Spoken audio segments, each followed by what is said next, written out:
Bueno, buenos días, jóvenes.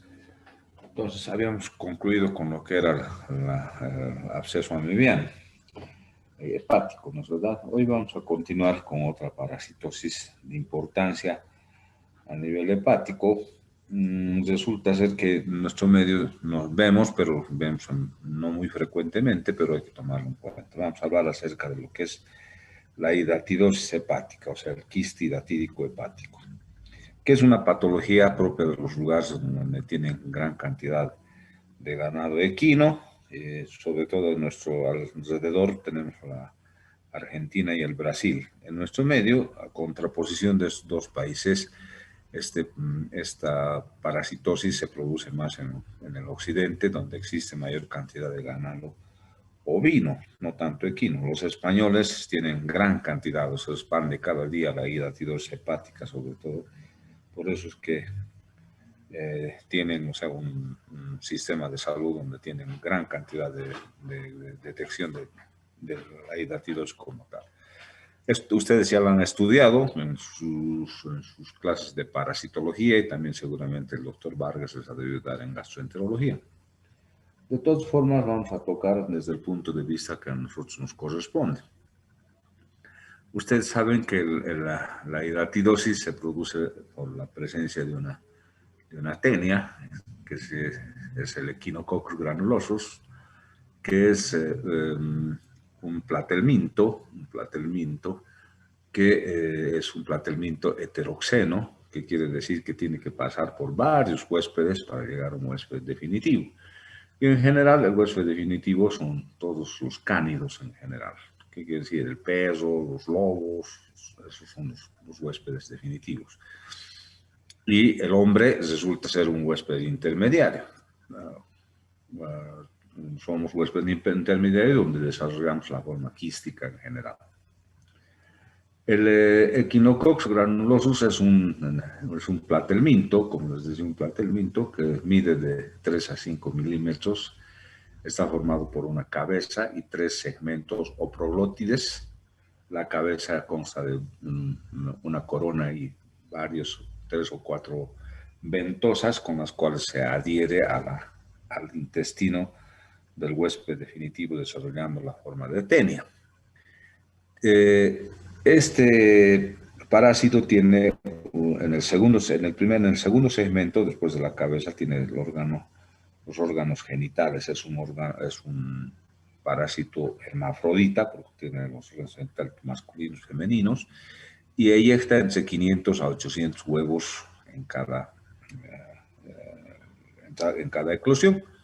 Estos huevos son exteriorizados a través, en el perro, sobre todo, son exteriorizados y se adhieren a la piel o al pelo del perro, donde los niños generalmente juegan con el perrito y van a ingerir estos huevos que se van a dirigir hacia el intestino. En el intestino van a desarrollar, o sea, estos huevos van a eclosionar, se van a partir y van a determinar la salida del embrión o hexacanto. Este embrión o hexacanto se absorbe a través del sistema portal y va a llegar hacia lo que corresponde ser el hígado. El hígado va resultando ser el primer filtro que va a tener que atravesar este hexacanto o embrión del quiste hidatídico, perdón, del Echinococcus granulosus. Ocurre de que puede quedarse y desarrollar la forma quística en el hígado o en algunos casos pasar a través de las venas suprahepáticas a localizarse a nivel del pulmón, y es la segunda localización donde se va a producir el quiste hidatídico como tal. A nosotros nos va a corresponder ahora hablar acerca del quiste hidatídico hepático. El quiste hidatídico hepático se va a formar, o sea, una vez llegado el hexacanto embrión al hígado, entonces a través de un capilar y en concomitancia con la célula hepática se va a empezar a formar el quiste, que en general va a formarse la mayor parte de las veces un quiste único, pero puede ocurrir de que aparecer uno o dos o tres quistes, que es excepcional en su aparición. La formación quística se va a localizar en general, o sea, la mayor parte tiene preferencia por localizarse en el segmento 7, en el segmento 8 del hígado, como hemos visto en su clasificación de división del hígado. Una vez localizado el quiste, o sea, formado el quiste, va a tener una estructura definida, una anatomía patológica definida. Tenemos el tejido sano, por dentro va a tener una membrana adventicia,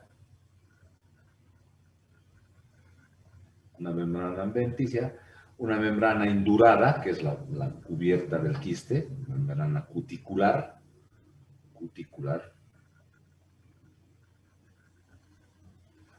y por dentro va a tener una membrana germinativa, de donde va a haber una especie de excrescencias que van a resultar siendo la membrana prolígera, a partir de la cual van a germinar la formación de las vesículas hijas,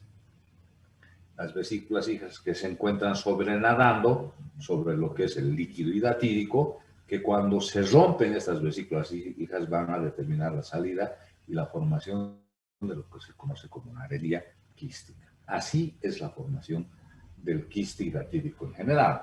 Entonces tenemos una adventicia, tenemos una capa cuticular, una membrana germinativa y tenemos aquí una vesícula prolígera, que es de donde se va a empezar a formar lo que son las vesículas hijas que están sobrenadando en el líquido hidatídico, que cuando se rompe va a dar lugar a la formación de la arenilla hidatídica.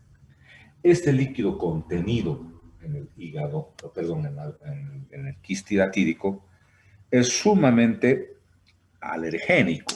¿Qué quiere decir? Que tiene un potencial de estímulo alérgico orgánico que va a determinar un proceso, un rash, un shock de tipo anafiláctico en el individuo si es que este líquido llegara a salir de su contenido quístico, provocando un edema agudo de glotis y llevando a veces a la muerte del paciente. Así establecido la forma quística, el quiste hidatídico, cuando se asienta en el hígado va a determinar una serie de patologías dentro de lo que corresponde ser el hígado en general. Este quiste hidatídico puede englobarse a nivel de lo que es el parénquima hepático. Y a medida que va transcurriendo el tiempo, este quiste se va a exteriorizar hacia lo que corresponde a la superficie del hígado, llegando a comprometer la cápsula de Gleason. Eso es lo mejor que le puede pasar al paciente sin romperse, ¿no es verdad? O en su caso, este quiste puede ir a la calcificación. Se puede calcificar de tal forma que así calcificado no va a ser sintomático. Pero puede ocurrir que al eclosionar hacia lo que es la cápsula de Gleason, este se puede romper y vaciarse la cavidad abdominal, determinando un shock anafiláctico. Va a determinar shock anafiláctico, un rash alérgico y determinando muchas veces la muerte del paciente si no actuamos en forma rápida e inmediata. O en su caso puede ocurrir que dentro del parénquima hepático este quiste se puede infectar, dando un cuadro similar a lo que hemos visto que es el absceso de tipo Pio. O otras veces puede obstruir, si vale el término, se puede romper o obstruir la vía biliar intrahepática, determinando lo que es la colestasis intrahepática, que puede hacernos confundir en el diagnóstico de una colestasis extrahepática en general. Bien, así establecido el quiste hidatídico nos va a dar una sintomatología determinada de acuerdo a su evolución. Si es un quiste que está comprendido solamente en el área hepático y que ha eclosionado, que haya llegado hasta la cápsula de Gleason, va a dar una sintomatología de tipo dolor en hipocondrio derecho, que es lo más llamativo que va a presentar, y además el paciente va a presentar cuadros de diarrea propios de la parasitosis.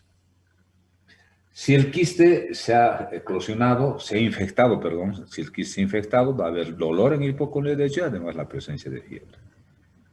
Si nosotros encontramos ictericia, debemos investigar la ictericia y que nos vamos a encontrar en forma casual, porque muchas veces el quiste hidatídico es silente en su crecimiento. ¿Qué quiere decir? Que es asintomático en toda su evolución hasta que pueda dar este tipo de sintomatología que nosotros estamos viendo. Bien, así establecido el que se llama el quiste en general, nosotros vamos a buscar el diagnóstico correspondiente. Al examen físico, lo único llamativo va a ser la presencia, el dolor que nosotros vamos a percibir a través de la palpación de lo que representa ser el hígado en general. ¿Quién nos va a dar el diagnóstico? El diagnóstico nos va a dar esencialmente los exámenes complementarios. En los exámenes complementarios nos va a llamar la atención la presencia de eosinofilia en el hemograma. Eosinofilia que, bueno, es propia de las parasitosis, por tanto, entonces, cuando existe o sospechamos una parasitosis, lo primero que debemos hacer es hacer el coproparasitológico, donde nos vamos a encontrar con los huevos de lo que es el quiste hidatídico como tal. Y también en el hemograma debemos buscar, o sea, algunos elementos que puedan llevarnos a un diagnóstico en general. Si nosotros encontramos huevos del Echinococcus, vamos a buscar, entonces tenemos que buscar anticuerpos propios del quiste hidatídico. Buscamos el anticuerpo conocido como el ARCO5. El ARCO5 es específico del quiste hidatídico. Y también, no sé si se acuerdan, cuando hemos visto peritonitis tuberculosa, se realizaba lo que es la intradermosreacción de Mantoux. En el quiste hidatídico se puede hacer también una intradermosreacción que se conoce como la intradermosreacción de Cassoni. Entonces, estos elementos nos van a orientar en relación a lo que es el quiste hidatídico en general. ¿Qué otro examen complementario vamos a solicitar frente a lo que es el quiste hidatídico como tal? Podemos realizar una ecografía, o sea, como examen de gabinete. Podemos realizar, desde luego, tomografía, resonancia, pero la ecografía tiene una serie de signos o síntomas, una serie de signos ecográficos que nos orientan a la presencia del quiste. Y hay un autor que clasifica en cinco pasos o en 5 imágenes, o sea, lo que es el quiste hidatídico en general. Entonces, la clasificación de Jarvie.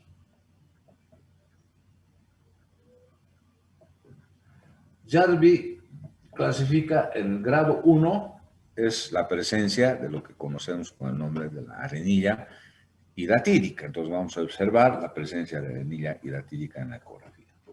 El grado 2 es cuando las vesículas hijas se rompen, o sea, y las membranas que se han roto sobrenadan en el líquido hidatídico y presentan una sensación de que se parecerían barquitos que están sobrenadando en el líquido hidatídico. A esto se conoce como el signo del camalote. El grado 3 es la observación de las vesículas hijas. Se observan las vesículas hijas íntegras en el grado 3. En el grado 4 es cuando hay infección del quiste hidatídico, observándose una imagen hiperecogénica por el proceso infeccioso, porque el líquido hidatídico se va a volver más denso por la presencia de material purulento. Por tanto, entonces vamos a observar una imagen hiperecogénica dentro de lo que es el quiste como tal. Y el grado 5 es aquel donde hemos dicho en un principio, cuando el quiste hidatídico se calcifica, que es lo mejor que le puede pasar al paciente, calcificar el quiste hidatídico. Entonces, esa es la clasificación de Jarvie frente a lo que es la presencia del quiste hidatídico en general. Bien, una vez realizado el diagnóstico, nosotros vamos a proceder con el tratamiento del quiste. El tratamiento del quiste resulta ser que es eminentemente de tipo quirúrgico. Entonces, lógicamente que nos podemos ayudar, o sea, con algún medicamento, algún antiparasitario específico para la tenia, para el Echinococcus granulosus, como es el albendazol o el mebendazol. Podemos utilizar en dosis de 50 miligramos kilo peso aproximadamente. Pero el tratamiento va a ser esencialmente quirúrgico. ¿Y cuál va a ser? Dos formas de tratamiento quirúrgico. Uno, la marsupialización del quiste y el otro es la quistectomía en general. ¿En qué consiste esto? Si nosotros tenemos la presencia del quiste, lógicamente este tiene que estar superficial para poder nosotros abordarlo en forma adecuada. Entonces, si tenemos el quiste, lo primero que debemos hacer, hay dos escuelas. La escuela española, como les decía, que antes de iniciar cualquier procedimiento quirúrgico en el quiste, se aísla el quiste mediante la utilización de compresas que se colocan alrededor del quiste. Y se aísla en el tema provocando que vale ¿cómo se llama? El antídoto, si vale el término, en relación a la presencia del líquido hidratídico. Los españoles hacen uso de compresas embebidas en soluciones fisiológicas hipertónicas que van a neutralizar en caso de que nosotros accidentalmente rompamos el quiste. Para evitar que se produzca el shock anafiláctico, se neutraliza el quiste por la acción de la solución fisiológica hipertónica. Los argentinos no usan este tipo de compresas. Los argentinos utilizan compresas embebidas en agua oxigenada. ¿Por qué? Porque no utilizan con solución fisiológica hipertónica, porque por el temor de que producir, no nos olvidemos que el hígado es un órgano que tiene una rica irrigación. Entonces, la absorción de la solución hipertónica puede provocar una hipernatremia, un desequilibrio hidroelectrolítico.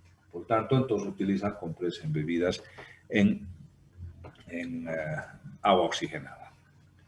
Bien, ¿en qué consiste la cirugía de marsupialización? Es en decolar el quiste hidratídico, siempre tratando de evitar, aspirando el contenido líquido que tiene dentro, aspirando, vamos a afrontar los bordes del quiste hidratídico, los vamos a pegar a la pared abdominal como si se tratara de una ostomía. Entonces, esa es la marsupialización, o sea, abocar los bordes o la pared del quiste hacia la pared abdominal. Y luego utilizar los antiparasitarios correspondientes como el albendazol o el mebendazol. En cambio, el otro procedimiento es la quistectomía, o sea, es retirar desde la parte sana todo lo que corresponde al quiste en su totalidad, incluyendo todas las membranas que corresponden al quiste hidratídico. Los argentinos hacen un procedimiento, han inventado, si vale un autor argentino que tiene mucha vigencia en cuanto respecta al instrumental quirúrgico, Finochetto, ha inventado lo que es el trocar de Finocchietto para justamente evacuar el quiste hidratídico. Es un trocar especial que tiene un diámetro bastante considerable, donde se introduce, se hace la punción correspondiente del quiste hidratídico. Previamente se puede inyectar solución fisiológica hipertónica para neutralizar la acción del líquido hidratídico.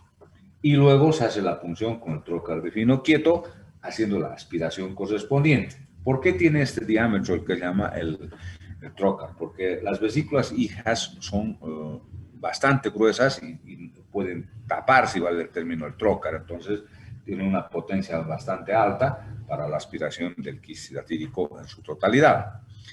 Si nosotros hacemos una comparación, seguramente algunas veces algunos de ustedes o algunos conocen eso que venden en las calles, ¿no es verdad? O sea, lo que conocemos con el nombre de tarwi, ¿no es verdad? Si nosotros pelamos el tarwi, tiene una cascarita. Esa cáscara se asemeja que llama a las vesículas, o sea, al envoltorio de las vesículas hijas, y eso puede obstruir el trocar como tal. Por tanto, el trocar de Finocchietto va a ser esencial en la aspiración del quiste. Una vez que hemos realizado este procedimiento, se va a determinar que la exéresis correspondiente del quiste en su totalidad. Como ven, es una parasitosis que nosotros le hemos dado la parte de enfoque quirúrgico, enfoque de tratamiento, sobre todo que nos interesa para la evacuación del quiste hidratídico en general. Gracias a Dios es una patología no muy frecuente, pero hemos visto, sobre todo en niños, que son referidos del área rural de Potosí, donde nos hemos encontrado con quistes hidratídicos hepáticos en general. Bien, eso quería contarles un poco acerca de lo que es el quiste hidratídico desde el punto de vista quirúrgico. Si tienen alguna pregunta, pueden abrir sus micrófonos.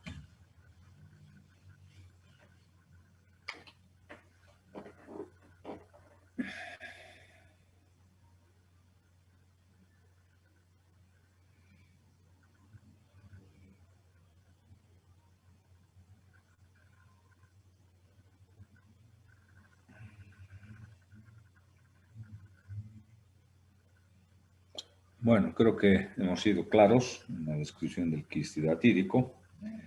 Lo que corresponde ahora es...